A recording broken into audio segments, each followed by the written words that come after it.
June 18th, 2020 meeting, regular meeting of the school committee being broadcast tonight via HCAM Studios. And just as I'd like to call the meeting to order, but as a preliminary matter, this is Nancy Kavanaugh, the Vice Chair of the Hopkinton School Committee. Permit me to confirm that all members and persons anticipated on the agenda are present and can hear me. Members, when I call your name, please respond in the affirmative. Amanda. Here. Meg. Yes. Jen. Yes. Staff, when I call your name, please respond in the affirmative. Carol. I cannot hear you, but I think you did say yes. And Susan. Yes. Great. Okay. And so good evening. This is the open meeting of the Hopkinton School Committee being conducted remotely consistent with Governor Baker's executive order of March 12th, 2020, due to the current state of emergency in the Commonwealth due to the outbreak of COVID-19 virus. In order to mitigate the transmission of the COVID-19 virus, we are complying with the executive order that suspends the requirement of the open meeting law to have all meetings in a publicly accessible physical location. All members of public bodies are allowed and encouraged to participate remotely. The executive order, which you can find posted with the agenda materials for this meeting, allows public bodies to meet entirely remotely as long as the public body makes provisions through adequate alternative means to ensure interested members of the public are provided reasonable access to deliberations of the meeting.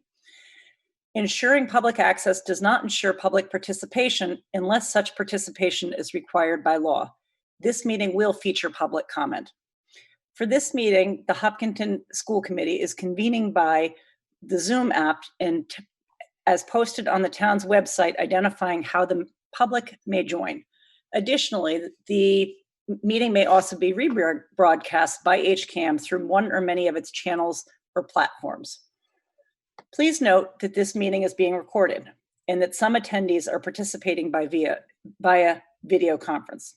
Accordingly, please be aware that others may be able to see you and take care not to screen share your computer. Anything that you broadcast may be captured by the recording. Meeting materials and packets. All supporting materials that have been provided to members of this body are available on the town's website via the web meeting calendar unless otherwise noted. The public is encouraged to follow along using the posted agenda. We are now turning to the first item on the agenda. Before we do so, permit me to cover some ground rules for effective and clear conduct of our business and to ensure accurate meeting minutes. I will introduce each speaker on the agenda. After they conclude their remarks, I will invite board members to provide any comment, questions, or motions. Please hold until your name is called. Please remember to mute your phone or computer when you are not speaking. Please remember to speak clearly and in a way that helps generate accurate minutes. For any response, please wait until the chair yields the floor to you and state your name before speaking. If members wish to engage with other members, please do so through the chair taking care to identify yourself.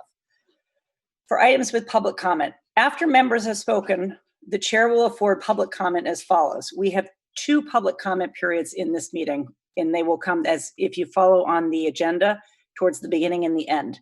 I will first ask members of the public who wish to speak. Actually, I have asked members who wish to have their public comments read to text me. If they have not, I have received 1 public comment. If there are others, people can feel free to text them in at 508-847-6732, and they will be read during the public comment periods.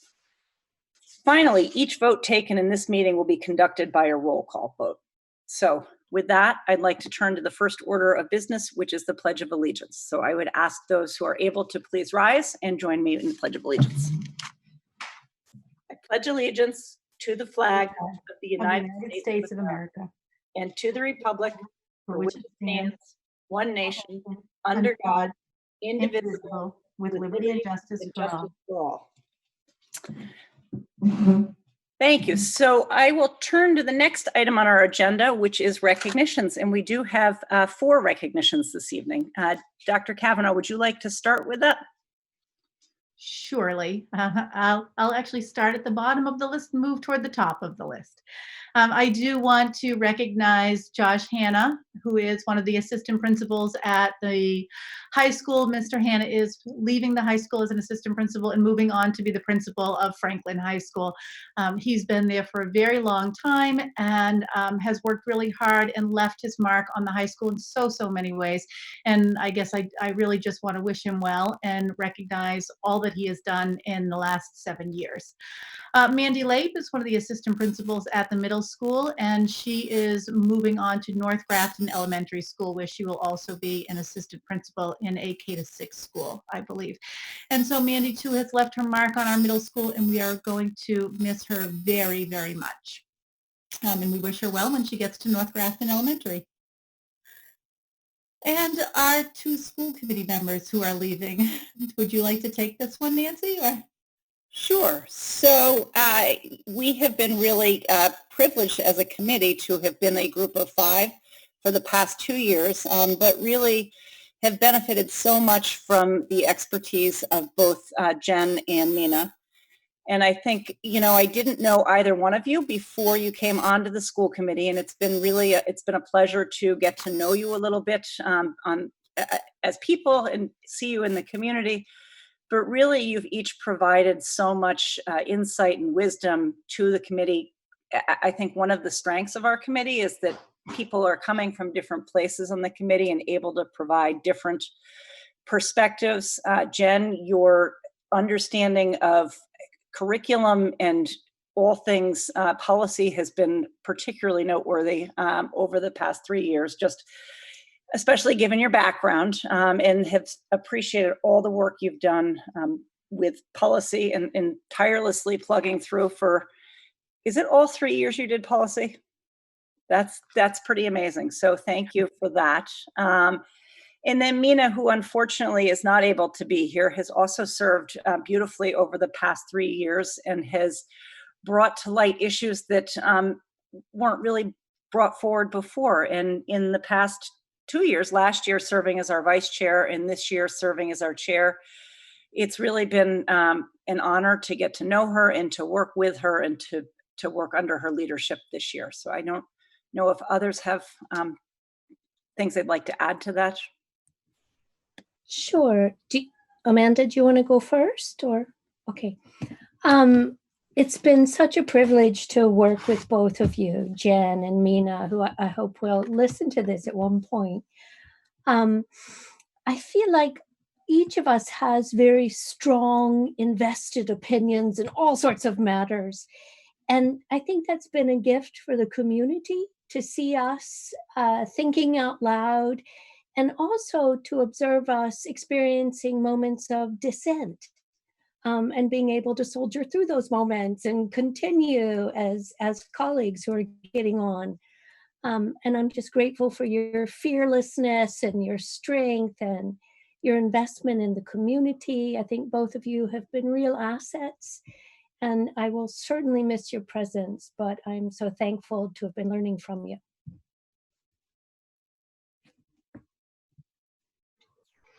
I just wanted to comment first on the administrators. I have to say I've been in total denial about losing Mr. Hanna. So I've been holding off of, congratulating him. I'm like, oh, I finally sent him a congratulatory note because I'm sad to see him go, though I'm thrilled for him with his opportunity and he completely deserves it. And it's been a wonderful, stable presence of our administrators at the high school, our team. So they've worked so well together, and I think it's just been a great experience for my kids. So I am definitely sad to see it changing, but I'm excited for someone so deserving and that he has an opportunity. And and likewise, Mandy Lape, I feel like, again, our administrators have been so strong in the district, navigating the craziness that we're going through. I mean, these are times when the administrative strength really shows through, and I wish both of them a lot of, excitement and fun in their new positions as we continue to navigate everything. I'm sure they're both going to still be administering, and I'm sure it's going to be challenging, but I wish them both well and thank them for everything. Jen, you can't leave. We have policy work to do this week. I so enjoyed getting to know you, and I love how you don't say a lot, but everything you say is exactly on point. And just that precision of language and your insight in everything because of your education background and your um, just your perspective has really helped me to see things differently and learn a lot. And I've really enjoyed working with you. So I'm sad to see you go. Fortunately, you can always run again. And Mina, who's not here, again, I've learned so much from Mina. As Meg said, we all bring something different to the table, and I've really enjoyed. Mina and I share a love of process, so we both sort of enjoy process and sort of looking at things through that lens. And she and I had a lot of shared experience on that. I enjoyed her leadership and her insight into so many of the things that we faced in the last couple of years. And like Nancy, I didn't know either one of you before either. So it's been wonderful. Gonna miss you both. So, and we do have something for each of you that will be delivered to your house this weekend. That is so unnecessary. Thank you. And thank you, everybody. I have a longer thing I was going to say, but we can wait until the end. Send off at the end. What's that? That's your send off at the end. That what Sure. you're gonna. It can be my send off when everybody's really done listening to each of us speak. That's when I'll probably speak more in this meeting than I have in all the previous meetings combined, Amanda. Yeah. I also want to echo what Amanda has said about both of our administrators leaving. Both Josh and Mandy have been strong assets to the district. Our entire administrative team is really so phenomenal. We will miss them both, but wish them good luck. So. All right, and I will just also say how much I'm going to miss both Jen and Mina, whether it has been policy or grants or budget or Student Opportunity Act or any of those things. We have we've worked really well together and pushed each other's thinking. And thank you both for making me a better superintendent and thereby making the district a better place for people to work and children to learn. So thank you. Thank you. All right, so that's a heavy thing to move on from, realizing that this is our last meeting as this iteration of the school committee. That's why I'm going to wait till the end.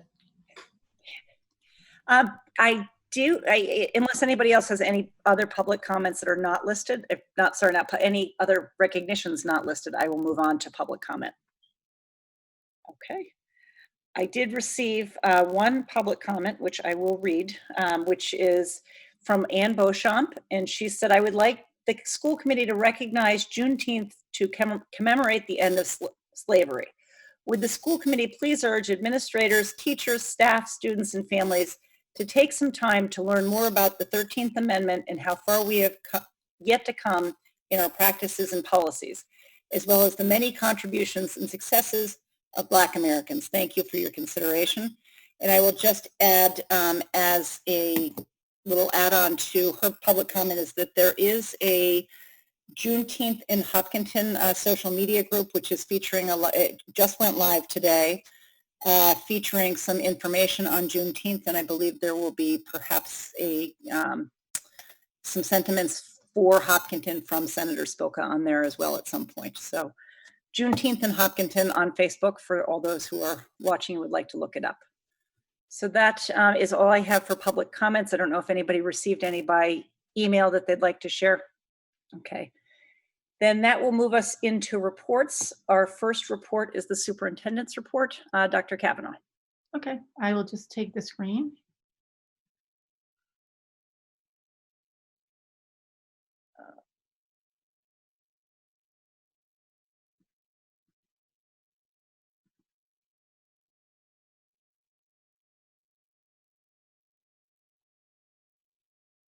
All right, are you seeing my screen now?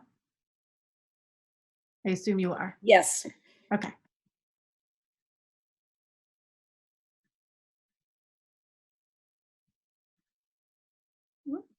Let's show it again with my.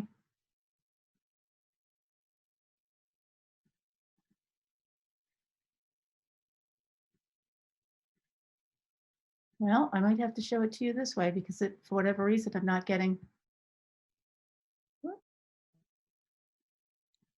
Oh, well. I will just do it this way because I'm not exactly sure what has happened to my, I don't know.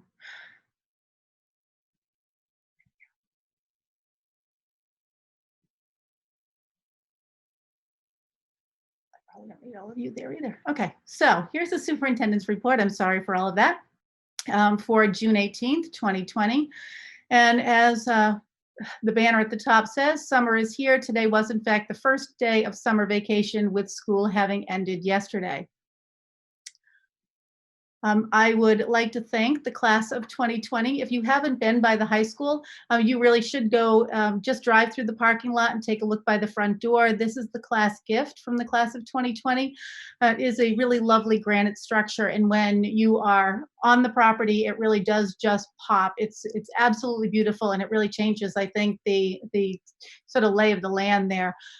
Just a lovely gift from the class of 2020. So thank you. Speaking of the class of 2020, you can see some of the information about that class and what they're doing after graduation, and this came from the Hopkinton High School Guidance Office. Thank you to our head of guidance, Lee Greco, who put this together for us. So you can see some of the statistical breakdowns of their future plans. 88.4%, or 260 students, will be going on to four-year colleges. And 4 students, or 1.3% of the graduating class, will be going to a two-year college. Only 2 students, or less than 1%, report that they will be attending a prep school next year.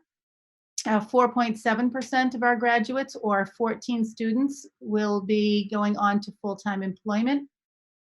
5 of our students have reported to the guidance office that they'll be taking a gap year and then they'll be going to college, and that makes up 1.7% of the graduating class. We have less than 1%, just 2 students who are planning to join the military. We have 7 students who will be returning home. They are international students, so that's 2.3% of the kids in the graduating class. Altogether, we had 294 students graduate in the class of 2020. 264 of them are going on to college. That's 90% of the graduating class. And 266 of those students, or 90.5%, are going on to further their education in some way. In addition to future plans, we have some information about their SAT scores. So what you're seeing here is the mean SAT score for the class of 2020. And what we've done is we take the students, each of the students' highest scores. So if a student were to take the SAT 2 times or 3 times or 4 times, whatever their highest score happened to be, that's the one that is calculated into these mean scores. So for the class of 2020, the mean evidence-based reading and writing score was a 621, and that's on a scale that goes to 800. And their highest math scores, the mean was 641.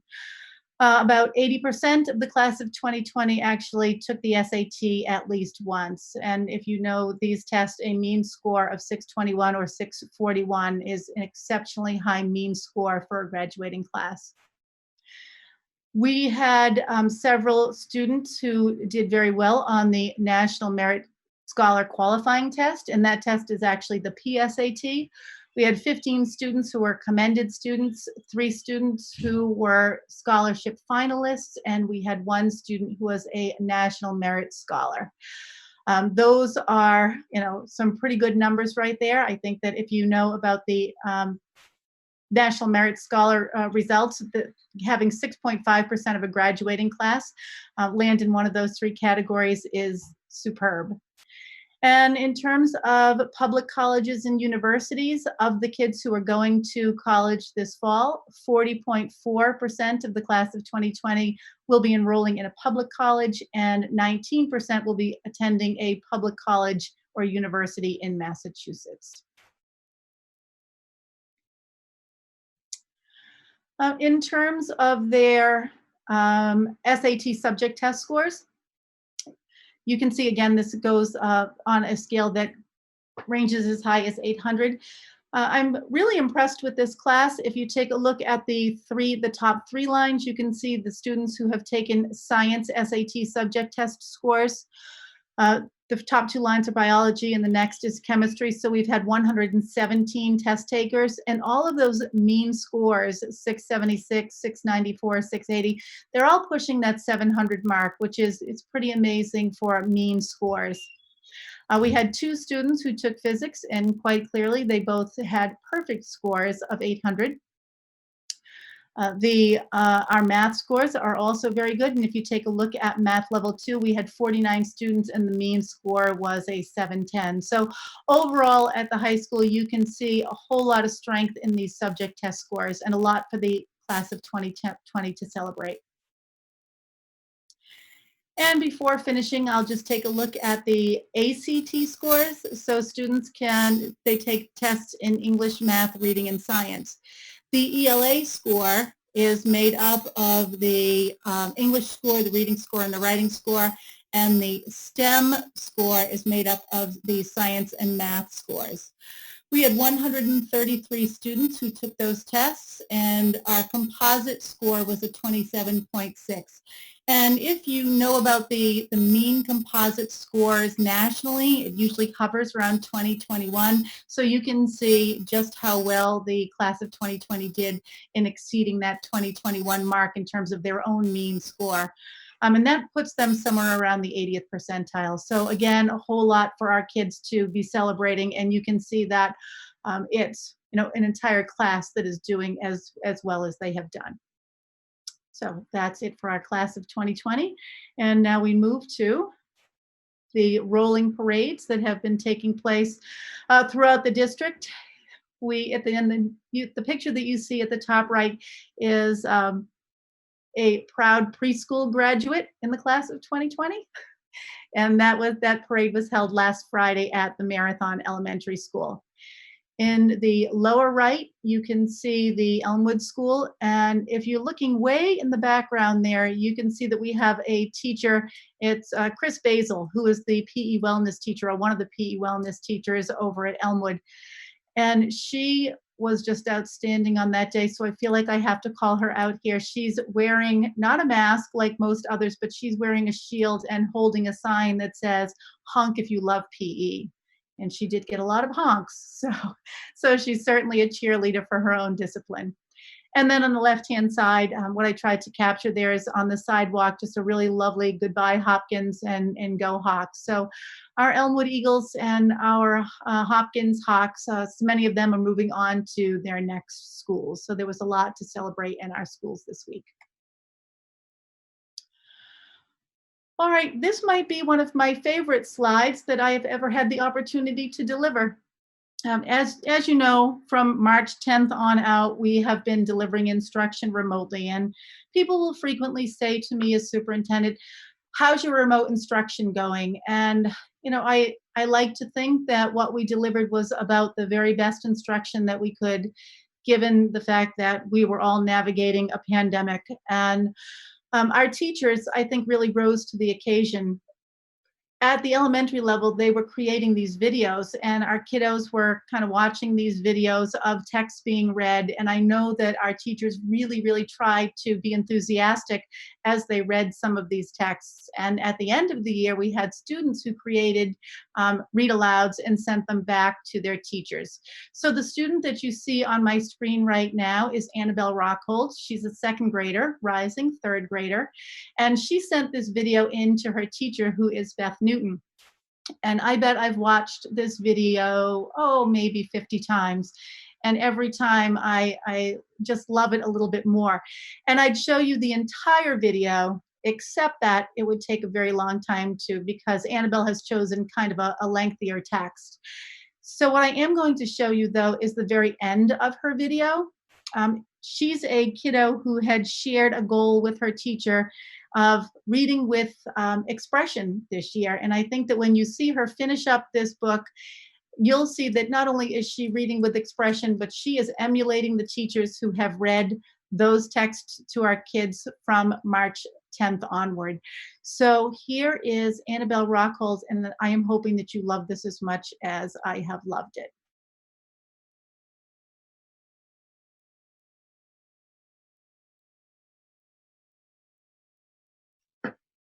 That's the end of our book. Now, I hope you all comment down below, and most of all, keep doing videos. I mostly want you guys to show me what you read. Bye, readers. Have fun and have a great summer. Bye-bye.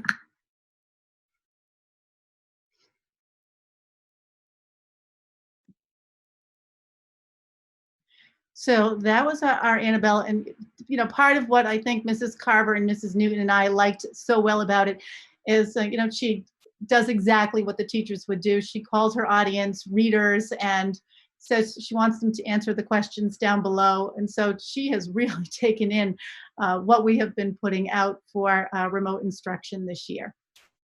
So thank you, Annabelle Rockhold. And then my next to last slide is just extended school year. We have, I think, about 140 students who are eligible for the extended school year program. And kudos to Dr. Zaleski this year. We have been round and round, I'm sure you know, with the Department of Elementary and Secondary Education, trying to determine what ESY will look like in the summer. And many districts had just decided that it was going to be too complicated to figure out how to bring students back onto our campuses. And in the Hopkinton Public Schools, we are going to actually engage in a hybrid model. And we are one of the few districts, I think, in the state right now to make that happen. And some districts I know have that as a target after a couple of weeks in, but we're going to start with this. And what will happen is we're going to use a hybrid model. So we'll have half of our kids in on one day and half of our kids in on the next day.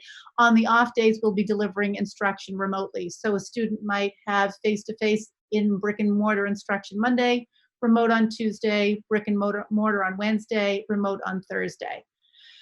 We have been able to purchase masks and shields for all of our students. We have been able to figure out transportation, which has been one of the real stumbling blocks across the state. So we have our parents providing transportation, and the district will be reimbursing parents at a per mile cost. And we also have Accept Collaborative that will be providing some transportation for us, as they always have. The stumbling block is that so many fewer students are able to board a van each day. We have ordered all of our PPE for nurses and any of the faculty who will inhabit certain roles and need things like gowns or gloves or masks or shields. Our cleaning protocols have all been established in conjunction with what the Hopkinton DPH and our Hopkinton Director of Facilities have established for us. We've got our healthcare providers in place. We have one nurse hired. Hopefully we will be able to secure a second nurse so that we have one in each of our ESY locations, both Marathon and the high school.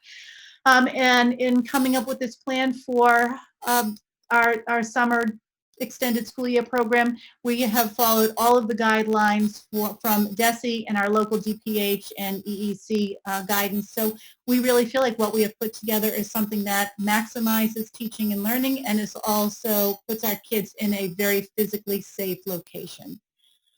And that is it for the superintendent's report.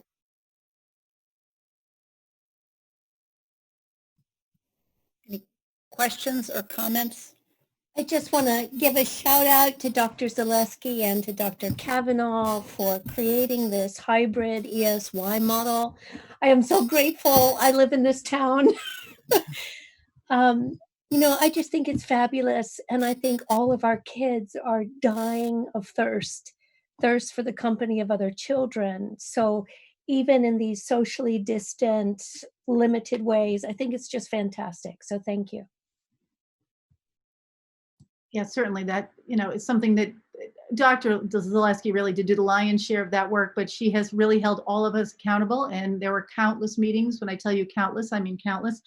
But she's made it happen, and so I'm grateful to her, really. Sorry, I was just going to say I'm excited about ESY. I think it's congratulations to all of you. Does it start Monday? When does it start? July 6th. Okay. And how many people do we know yet? How many of the 140 are going to join? We usually get about 100 out of the 140 students. That's excellent. I'm excited. Yes, and most of our kiddos are elementary students. So, if there's maybe a 70-30 split, which will mean we'll have about 35 kids at Marathon and somewhere around 15-ish at the high school. I mean, those aren't hard and fast numbers, but that's usually the way the numbers break out. It's impressive that you've been able to plan this, so I'm excited. Thank you. It makes me ridiculously happy to think about students back in any of our buildings. So that's fabulous. Yeah. Thank you to Dr. Zaleski and to you and everybody else involved in that.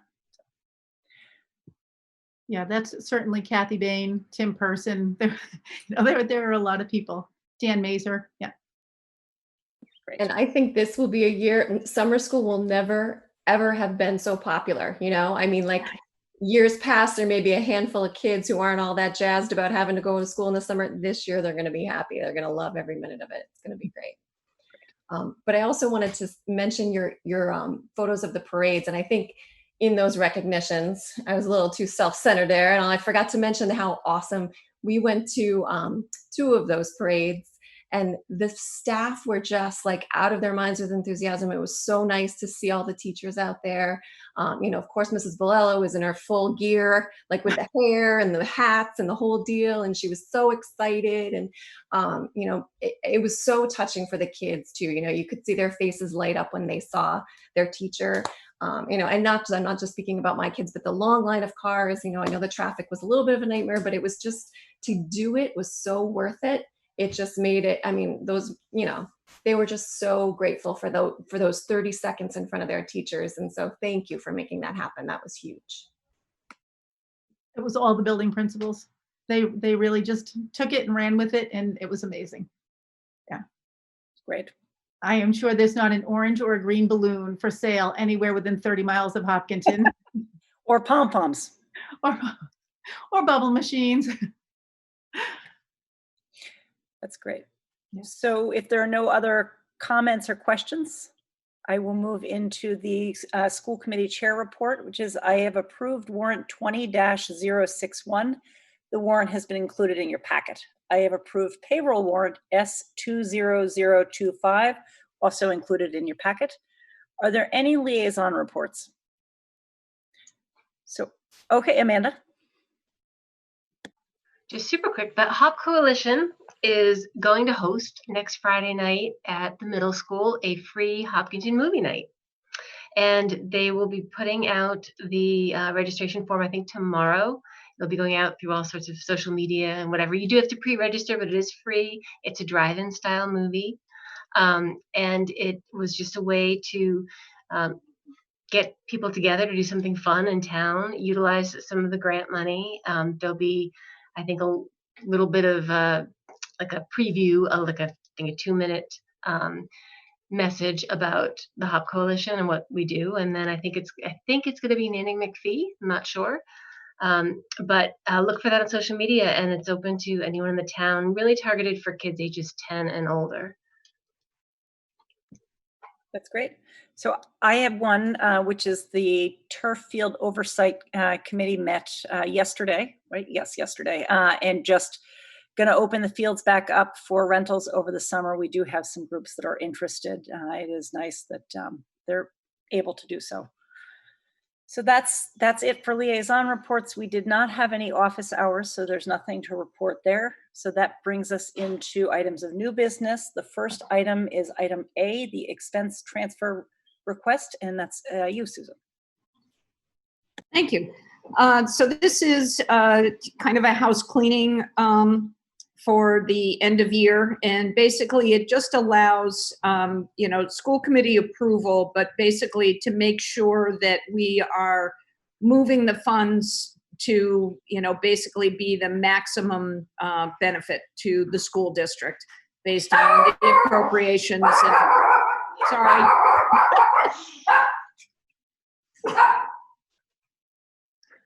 So that's it. We'll cut that short. Any questions on that before we look for a vote on that? Just a quick question. You had outlined a lot of these transfers in an intentional way last meeting. Is that correct? Yeah, that's correct. So you have seen a lot of probably already what has happened and will happen.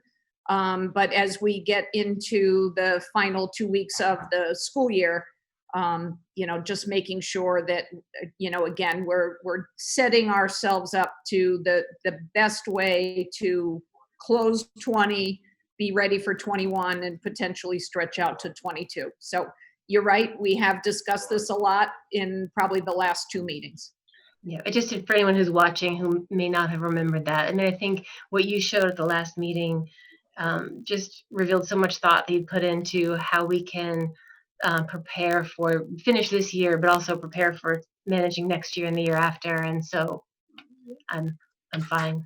I'm all in favor. Yeah. So this would just be giving me that actual authority to do all that. Okay, then if there are no other questions, I would seek a motion to approve the expense transfer request to expend the year-end balances. So moved. Motion by Amanda. Is there a second? Second. Second by Jen. We'll do a roll call vote starting with you, Amanda. Aye. Meg? Aye. Jen? Yes.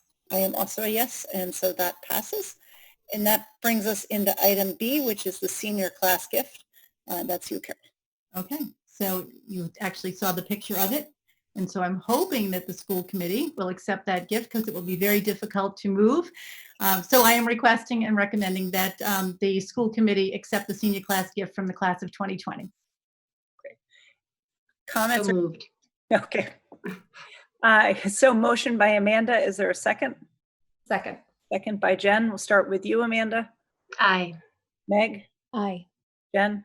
Yes. And I am also a yes. So thank you very much to the class of 2020. I did happen to see it. It is impressive looking, so that's great. And we have item C is the marathon gift account. Dr. Kavanaugh? Yes, I am looking for your approval for a check in the amount of $1,000 from the Pacific Life Foundation, and the Marathon Elementary School will be using that to provide each kindergarten classroom with a set of books, fiction and nonfiction, to support the teaching of science. Nice. I'll make a motion for that. Great. Motion by Amanda. Second. Not going to turn down a nice gift. Second, right? Second by Jen. We'll do a roll call starting with you, Amanda, Aye. Meg, Aye. and Jen. Yes. So that, and I am also a yes, so that also passes. And that brings us into item D, which is the school opening update, which I think we probably have people in our audience who are very curious about this as well. Okay, so I will grab the screen for this too.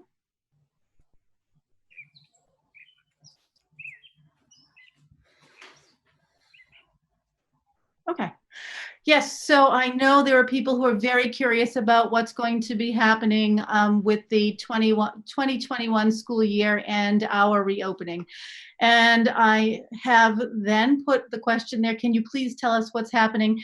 And I can't give you any hard and fast determination about what September will look like, but we do have some more answers that are kind of coming clearer for us.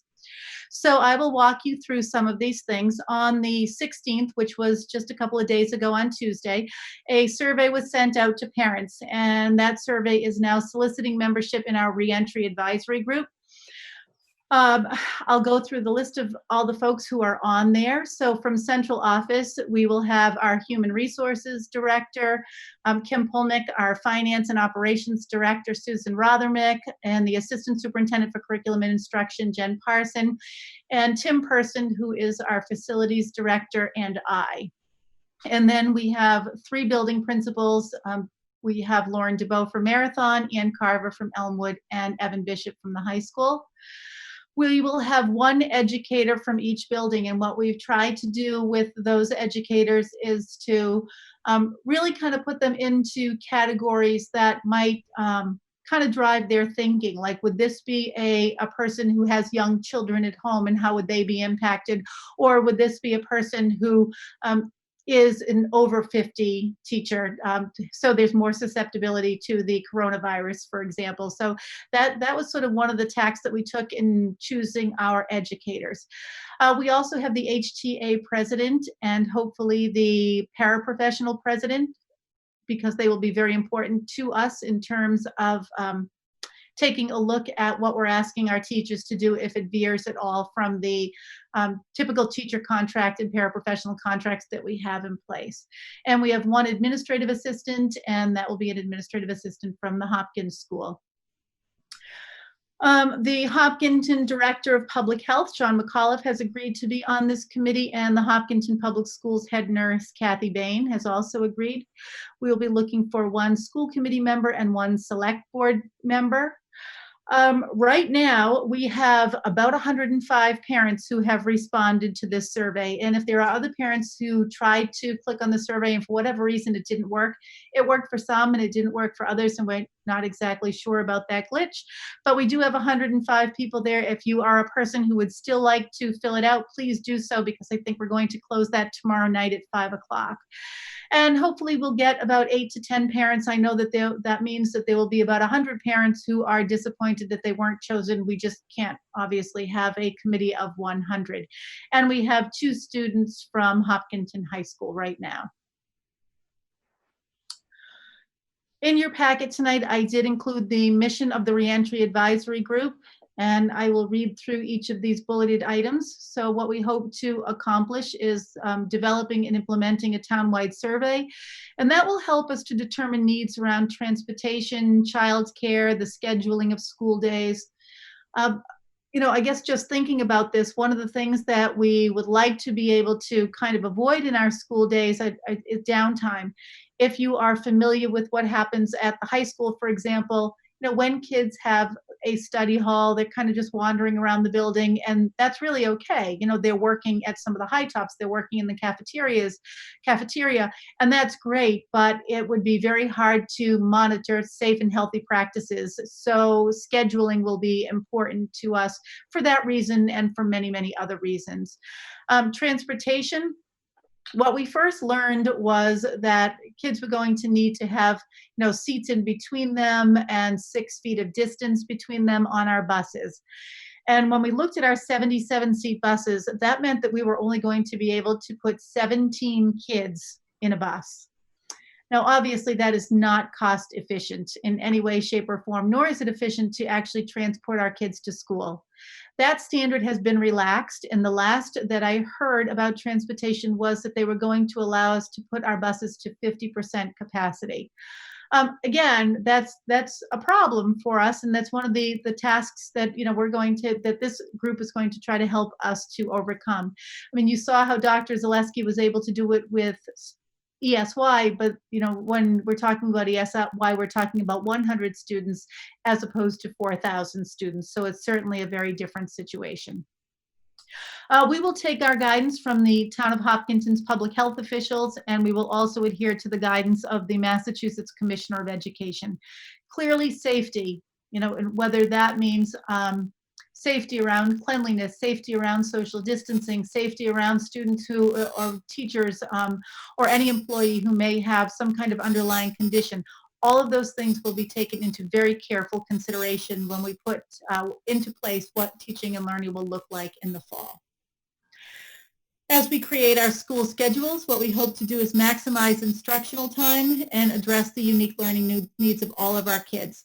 And so some of that instruction could be in person, some of it could be remote, and so, or we may end up with something that looks like a hybrid of the two. I know that I won't be telling you anything you don't already know when I say that the commissioner has said that he's kind of looking at all of this as a continuum. So on one side of this continuum, he's got remote instruction, and on the other side of this continuum, he's got everybody comes back to school as if they were never a pandemic. And he keeps telling us that he will be landing somewhere in the middle of that continuum. Another goal for this group is to ensure that the district is poised to reestablish remote learning if we do in fact have to go into a second shutdown. That's a very real possibility according to what we hear from the CDC and other news outlets. We will be determining what courses can be taught safely and what services can be provided safely on our school campuses. So for example, 60 kids in a gym is probably not going to be something that would be considered to be taught safely. So how can that be modified, or how can that be delivered remotely? These are some of the questions we would have to ask ourselves. We need to make certain that staff and students have access to PPE and ensure that adult and child health needs can all be met. We have really been out ahead of the curve. We already have literally over 1,000 masks in Hopkinton right now, and they are the child-size ones. If you recall the child who was my child model in the previous slide presentation, she's actually wearing one of the child-size masks. So we have adult and child-size, shields, face shields. We have the face shields, we have masks, we've got PPE for our nurses. So we really are coming along very quickly that way. We'll be reviewing our maintenance and custodial and nursing needs to ensure that our physical plants are healthy so to maximize teaching and learning. We're going to work closely with the HTA to establish a memorandum of understanding with the Teachers Association in the event that teaching and learning needs have to go outside the parameters of the current teacher contract. And as an advisory group of well over 30 people, ultimately you'll be making a recommendation to the superintendent regarding what school and all of its ancillary functions will look like in September of 2020. A lot of people have asked about CARES money. So CARES Act money has come to us in a couple of different ways. The first is through the ESSER grant, or the Elementary and Secondary School Emergency Relief Fund. Hopkinton received $49,000. The current plan for that money surrounds special education. One of the things that we would like to do that is to train our teachers for specially designed instruction, and then use the bulk of the money really to remediate and to address any kind of regression that has taken place as a result of the shutdown. And then there is the coronavirus aid relief and economic security money, that CARES Act money that has come into the town for townwide municipal use. And that came in the amount of about $1.6 million. So people are asking, how are the schools planning to spend some of that CARES money? And this is the answer for you. We right now are looking at having enough staff to, to be in compliance and to ensure good monitoring of health. So we have had to hire additional staff for ESY this summer. And that, when I had suggested before that we were hoping to get a second nurse, that would fall under this category. And we will also need additional staff during the school year. And so we may need dedicated COVID nurses. And so that's why when you look at that number of $179,000, it is what it is, because our nurse salaries are, typically salaries that look like teacher salaries. The incremental costs of SPED as required by students' IEPs. The special education staff, that, or maybe you don't know that, we have not actually been able to do any of our testing, because testing would have been compromised because we had to have done it in a virtual way. And so our kiddos who are up for re-evals, or our kiddos who need initial evals, they have not yet been tested because we haven't been able to do it. And if we put that off to September, that's really going to put our kids behind. So we are hoping to put some of this money aside to do summer testing, so that when September rolls around, our students who either qualify for IEPs or who need re-evals because they're on IEPs can really hit the ground running. In the event that we need to go back to remote instruction, or that part of this could certainly be a hybrid delivery of model. So Zoom obviously costs us money, and any of that sort of hardware and software, that is estimated at $34,000 right now. Cleaning and disinfecting our public buildings, and that is any kind of contracted services or custodial staff. So we may need to hire, it's a very distinct possibility that we will need to hire additional custodians. We need hand sanitizer, cleaning products, other equipment, and that's estimated at $287,000 right now. And then our final piece of planned spending is around PPE, face shields, masks, plexiglass screens, and goggles. And as I've said, we've put those orders in. And we may need some signage too, indicating how to socially distance and which directions to travel in buildings and how to enter and exit our buildings. All right, so I am sure that people are thinking, what in the world are we waiting for? And I know people are thinking that the clock is ticking. So Commissioner Riley had originally said that we would be hearing from him this week. Tomorrow morning at 9:30, all of the superintendents across the state do have a meeting with him. Hopefully we will be getting that guidance, but that guidance has not yet been received. And he has been very clear about the fact that this guidance is really non-negotiable guidance. And if we decide to veer from it, you would have to certainly make a compelling argument to the commissioner. So it doesn't make a lot of sense right now for us to be putting together schedules or planning transportation until we actually get that guidance. Once again, I know I'm standing here before you suggesting that hopefully it will come in the next week. And I know I've said that every week for several weeks. There's no way for me to sort of be able to control what the commissioner is putting out. But he does make a very good argument when he says the longer things keep going, the more ability we have to sort of track the trajectory of the virus and understand better what resources are available to us. In addition to the guidance that we get sort of immediately, right now, he has also said that in July, additional guidance will come out. So in the meantime, what we've been able to do, is put together plans for expenditures, to put together many orders for PPE, and to start to put together our reentry advisory group. I'm sure people are also wondering about what enrollment numbers will look like for the fall. These are the most updated enrollment numbers that we have. You can see how many students are exiting at a particular grade and how many kids have been approved to enter a grade or whose registrations are currently pending approval. So for example, if you look at the 270 students who came from kindergarten into first grade, 7 of those kiddos have left, but it looks like 4 will be joining that class. And for the most part, you see that we have a positive influx. The approved numbers are positive at 34, really, because we're not going to count the 204 students who are kindergarten kiddos. So there's 34 kids who have officially joined classes 1 to 12, and there are 29 kids who are pending approval in K to 12. So, you can see that we are, already in a place where we are well over 60 students coming into our schools, but you can see that we have 27 who have exited. Currently, if you take a look at where our number is right now, we are at 3,951.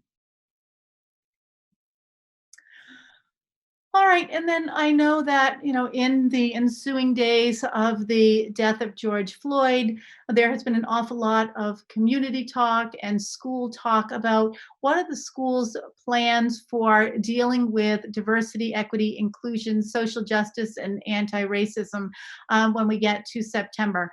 And the administrators did gather just this week to have that conversation. So 4 of the things that we have sort of agreed upon at this point, and of course I want to stress that this is really tentative, but we have done an awful lot of work as a team in the last couple of years. And when I say that, we've brought in Visions came in for a day with the school committee. There were a couple of administrators who attended that, but we've had the ADL, we've had Khalees Wernham, we've done an awful lot of organic work. We brought in Dr. Adolph Brown, and I think we've done that kind of work that has made our administrative team sort of very aware of our implicit biases, and it has also made our administrative team far more comfortable in having these kinds of conversations that are typically difficult for white educators to engage in. So now we are kind of turning to the insides of our schools, and we're looking at training up our teachers and looking at instructional best practices and really going deeper in terms of our interrogation of curriculum.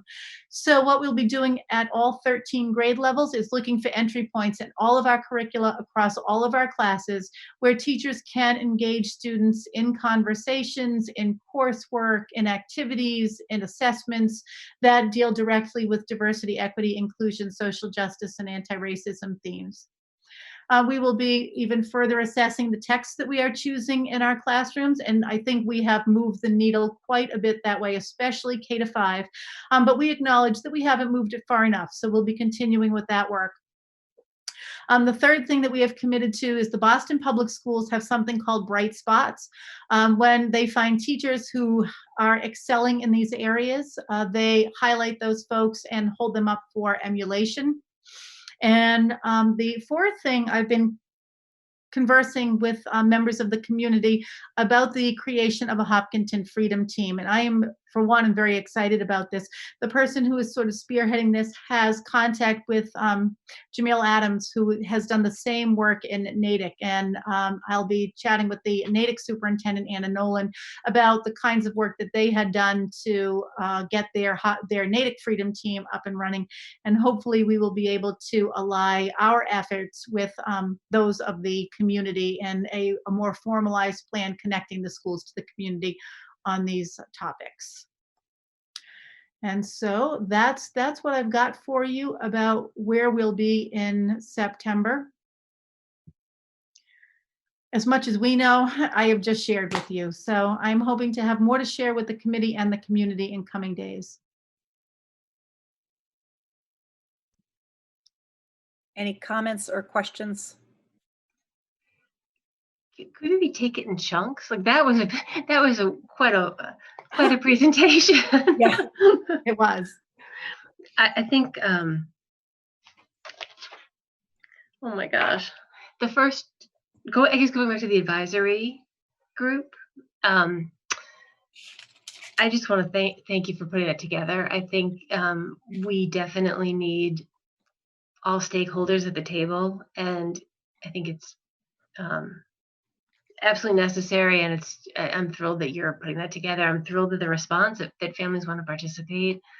And you didn't say what process you want to use to recruit a school committee person, and that wasn't on your agenda, but I didn't know if you wanted us, if we're interested, to put our name in the parent survey, or so I think that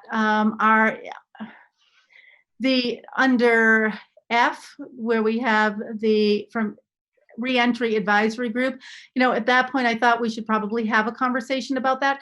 And I know that we'll be meeting again in a couple of weeks, and I'm not sure that we would actually start up until sort of just after we get into July. So if you would prefer to wait until then, that's absolutely fine with me too. I don't know how you as a committee feel. We want to wait and hold that till we get to that item F, so people have a couple minutes to think on that. Amanda, did you have more? Because there was a lot, obviously. Oh my gosh. Well, I think on the PPE slide, the PPE spending, I guess I had a question, Susan, for you. It looked like about $500,000 roughly where you are now with the money that probably would be asking the municipal side to kick in the CARES Act money for. How are you feeling about what's on the horizon? I mean, I'm not sure. There's a lot of money, but I know there are municipal needs as well. Are you feeling okay at this point? Yeah, I mean, we'll be in conversation with the town in terms of what their needs are as well. I mean, obviously we all have to work together. So, we'll continue to do that. We kind of threw out on there some of that, a lot of that is already ordered. So a lot of that money is already spent. But we'll continue to work with the town and make sure that all departments are able to meet their needs. So I just noticed you had, for example, the ESY program is imminent. So of course we know specifically what we need for that, the staffing and whatnot. When the advisory group presumably does its job, needs will emerge, and obviously there'll be more spending of some sort, or do we have to find money in pockets or whatever? I just didn't know if there'd been any discussion around that money and maybe targeting a proportionate to our budget type percentage of that, or is it just highest need will get what they need kind of thing? Yeah, I'm not sure that, applying a percentage, because what does that percentage mean? Right. You know what I mean? Every department has different needs in terms of interaction with the public. So I can't assume that I know what the town department's needs are. But, we'll work together and make sure that, everybody's needs are met. There is still discussion about, potentially a second injection of federal funding.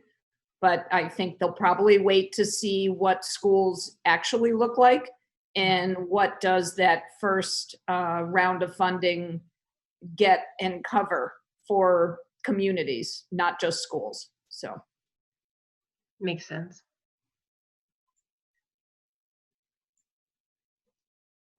I just wanted to say that I was really excited to see that there's going to be more work done on the curriculum in terms of social justice and anti-racist material, because I do agree with you that we have moved the needle a little bit, but it can go much further. And there are so many brilliant texts now available, easily available to teach that K through 12 group. So thank you very much for focusing on this. Yeah, as I said, K-5 has really done an amazing job this year. Yeah.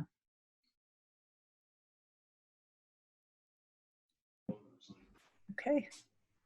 So thank you very much for that comprehensive report on that was really meaty and good stuff for us to have and for the community as well. So thank you for getting all of that out there.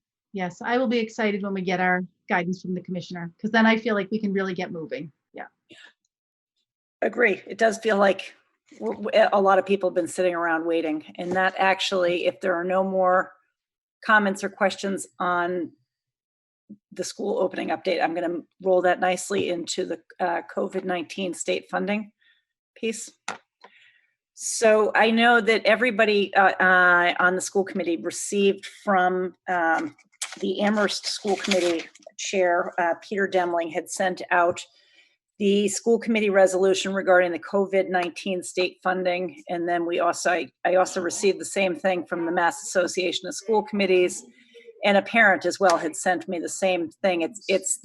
As of last week, there were over 50 school committees in the state that had signed on to this. So I think it's definitely worthy of our consideration tonight. And I am going to read it because it's came a little bit late to get everything in the packet. But it's a school committee resolution regarding state funding, which would obviously help anything COVID related for Hopkinton. But it also is aimed at protecting some of the districts in the state that don't have access to the same level of property taxes and resources that we in Hopkinton are fortunate to have out in districts like Holyoke and some of the lower income areas that have been hit hard and don't have the same ability with some of the devices and other things that we've had. So I keep both of those things in mind as we kind of go through this. And it's the resolution reads, whereas if schools are to reopen this fall in the midst of the COVID-19 pandemic, it is the responsibility of each school district to do so safely and responsibly. And whereas it is the responsibility of the state to ensure that each school district is able to pay for the enormous additional staffing, transportation, and material expenses required to do this. And whereas the state cannot expect mandatory COVID-19 safety guidelines to be followed without also ensuring that each school district has the funds required to implement these guidelines, therefore, let it be resolved that the state must guarantee every school district full reimbursement for whatever COVID-19 expenses are required to follow state mandates. We must ensure statewide school reopening that is safe, responsible, and equitable. There can be no unfunded mandates for COVID-19. And that would go to our state leaders, including Governor Charlie Baker, Education Secretary James Pizer, Education Commissioner Jeffrey Riley, Senate President Karen Spilka, House Speaker Robert DeLeo, Joint Education Committee co-chairs Jason Lewis and Alice Peisch, as well as our own representative Carolyn Dykema, and also to our town manager and the select board. So is there open up for discussion from others that have thoughts on this that has been brought forward? Yes, I have thoughts on this for sure. As soon as I received this, I read it a few times and then I immediately forwarded it with a request to have it added to the agenda. because this is one of the things that I think we've talked about several times in meetings in the past and with the Board of Selectmen, or the Select Board rather, that this is going to cost a lot of money and budgets are tight. And if any of this needs to come out of an already tight budget and sacrifice something in terms of instruction, that's just not okay. And as you said, Nancy, I mean, we're very fortunate in our district, especially this year. I mean, our budget is going up over last year's budget, which a lot of towns don't have that luxury. But to, to take instruction away from our kids to buy a face mask because the government will not provide the money necessary in order to purchase those face masks is absolutely ridiculous to me. And I'm 100% getting behind this resolution. Agreed.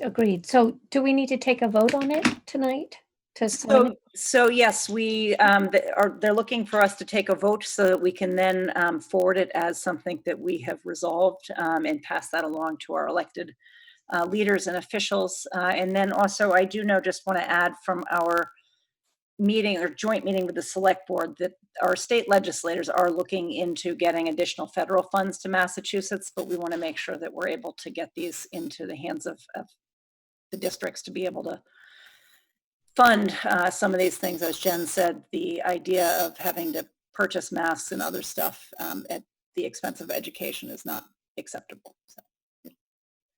So I'm 100% behind this for all the reasons that we just talked about.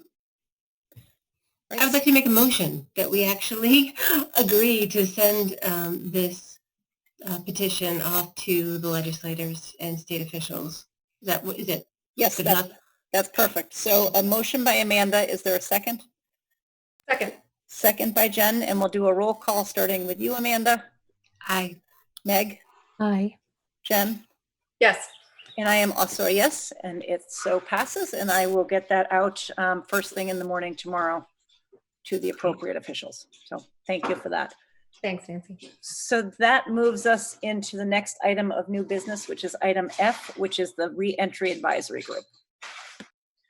Okay, so as you know, we have, about 30 people, and I would really be looking for a school committee member to join the reentry advisory group. And I don't know how you would like to go about, selecting a person to do that. It's entirely, or when you would like to select a person to do that.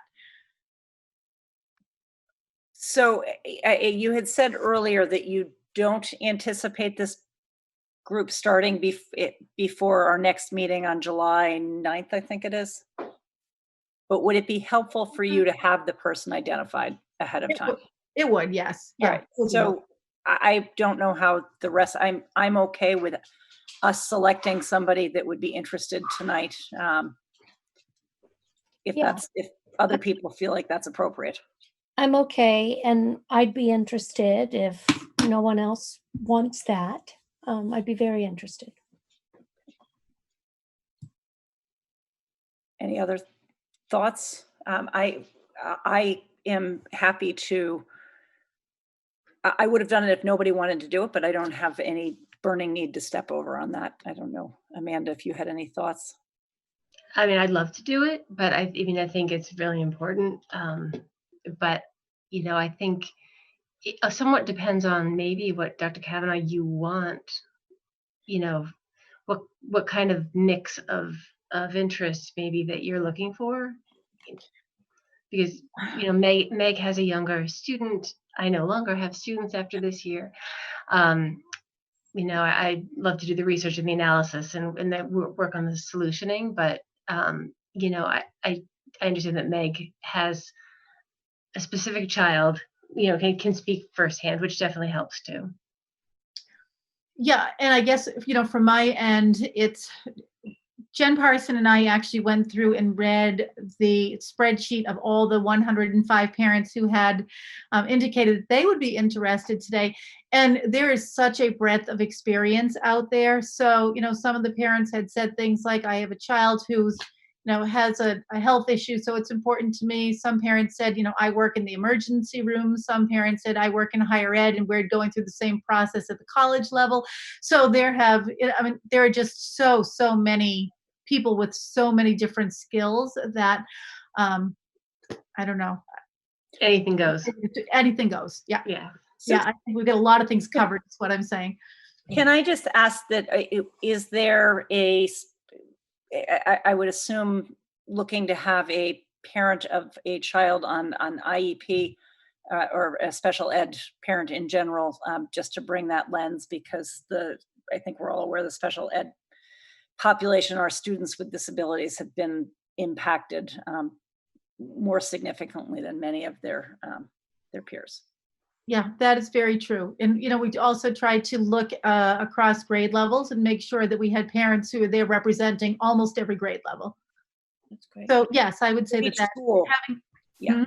So each school in any case. right.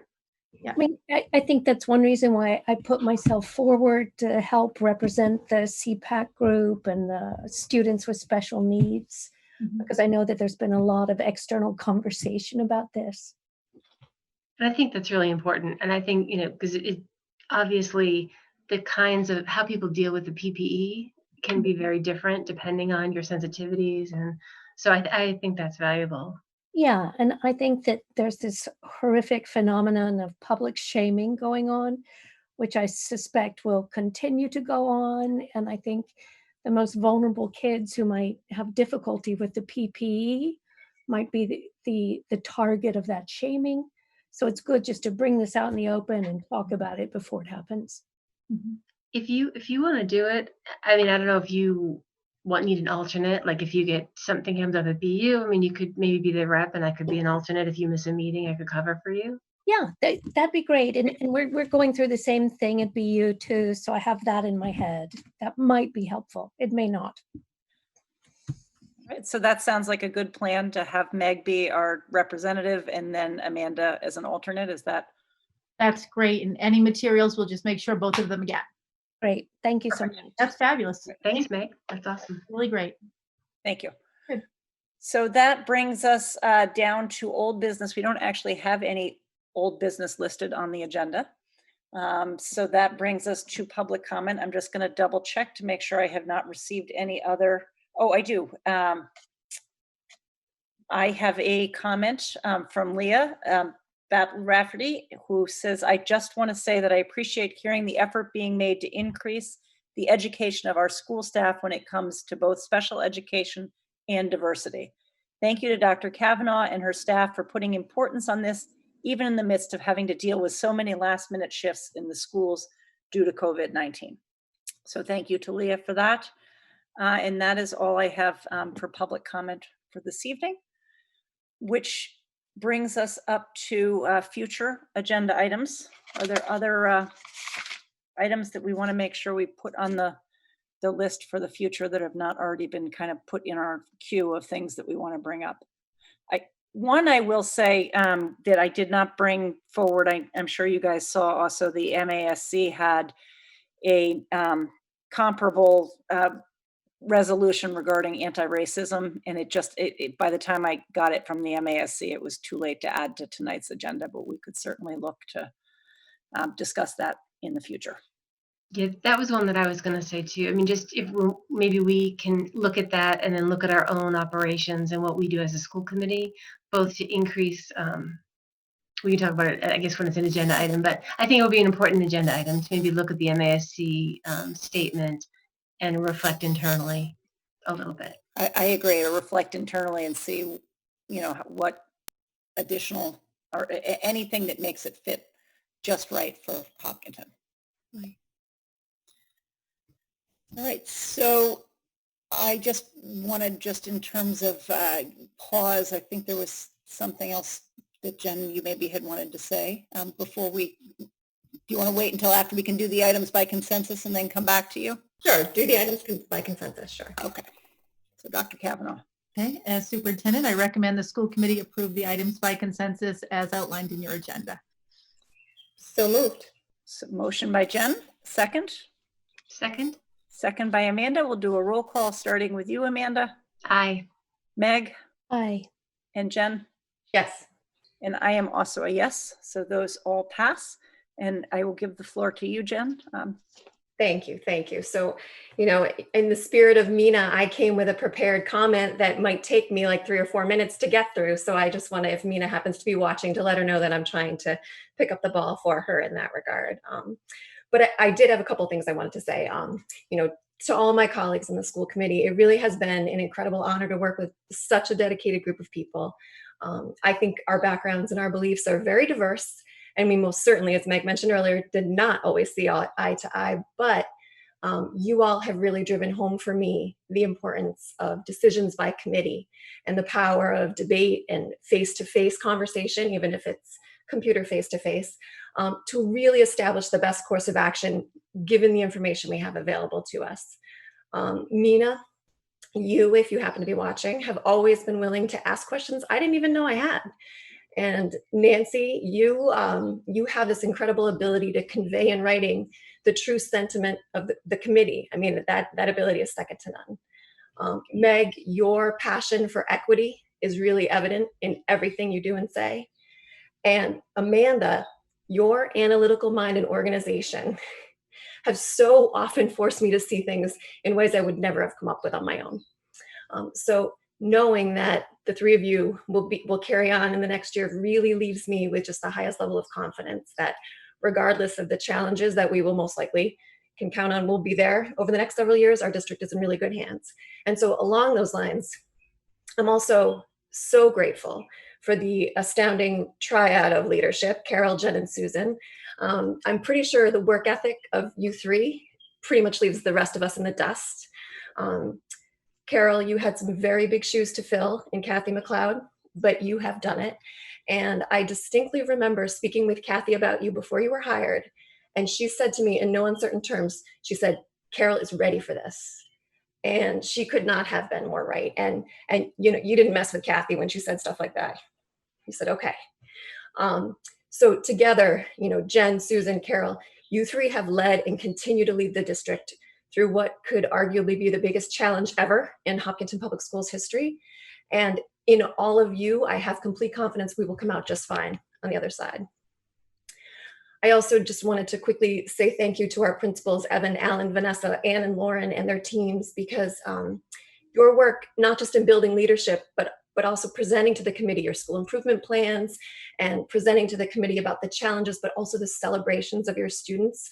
Those were the best moments in school committee meetings to me, was hearing from the kids and their successes. So it really speaks volumes about our district's administrative team. And so I really want to thank you all. And I also want to thank our select board in Norman, our town manager. I have to admit, when I first joined this board, I sensed a little sort of contentious vibe between the two committees. But in the last, right? But in the last several months, even before we had to come together in a crisis situation, I genuinely felt and continue to feel our boards have functioned so much more as partners trying to keep the schools running the way we need them to without putting an undue burden on the budget of the town. Hang on, I gotta finish my notes here. And I'm really grateful for this partnership. I really hope it's an indication of how things will continue into the future.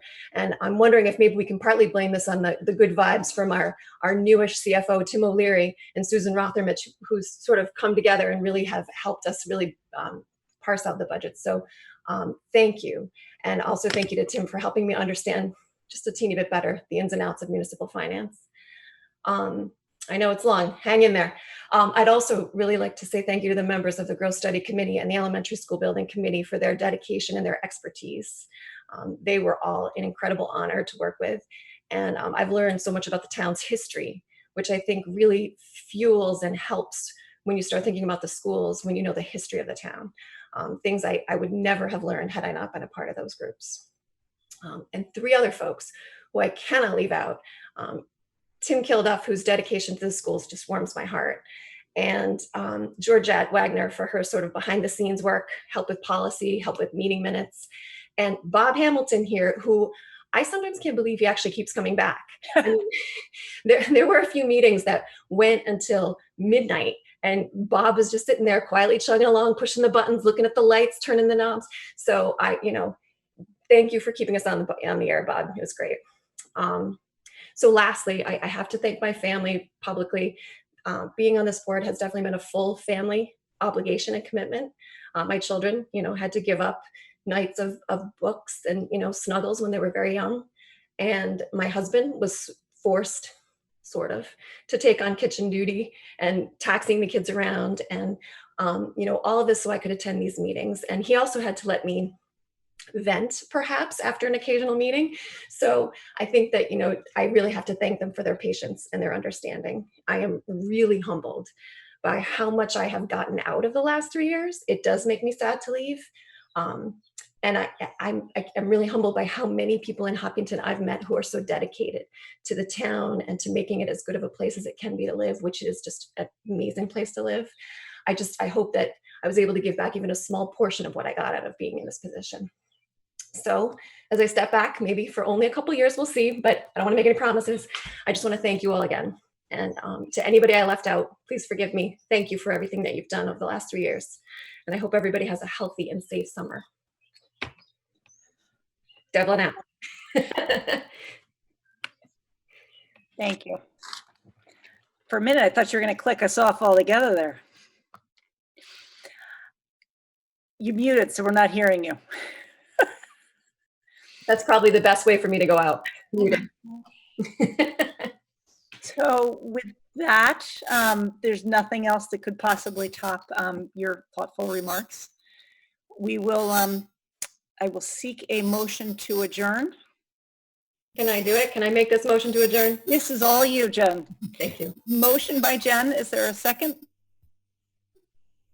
If we second, then we lose Jen, right? We can just stay here. Just clarifying. We can just stay here. She can't leave. She's not off if we don't close the meeting. It could be one of those nights there, Bob. Get ready, brace yourself, right? It's only 8:22, so how could we possibly leave? It might be a new record for a meeting, I think. I don't know.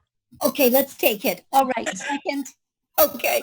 Second by Meg. We'll do a roll call starting with you, Amanda. Aye. Meg, Aye. Jen. Yes. I am also a yes, and the meeting is adjourned at 8:22. Our next meeting is July 9th at 7 p.m. It is also going to be conducted remotely, and it will be our reorganization where we will select a new chair and vice chair, and then our regular business as well. So thank you all. Happy summer, and take care. Good Thank night. you, Jen. Thank you, Mina, Thank if you're watching. Yeah. Thank Thank you, Mina and Jen. Bye-bye, Mina. We'll see you soon. Yes. Thanks, Jen. Count on it. Thanks, Jen. Good night. Thank you. Good night. I'm clicking the button. Me too. Good night. Good night.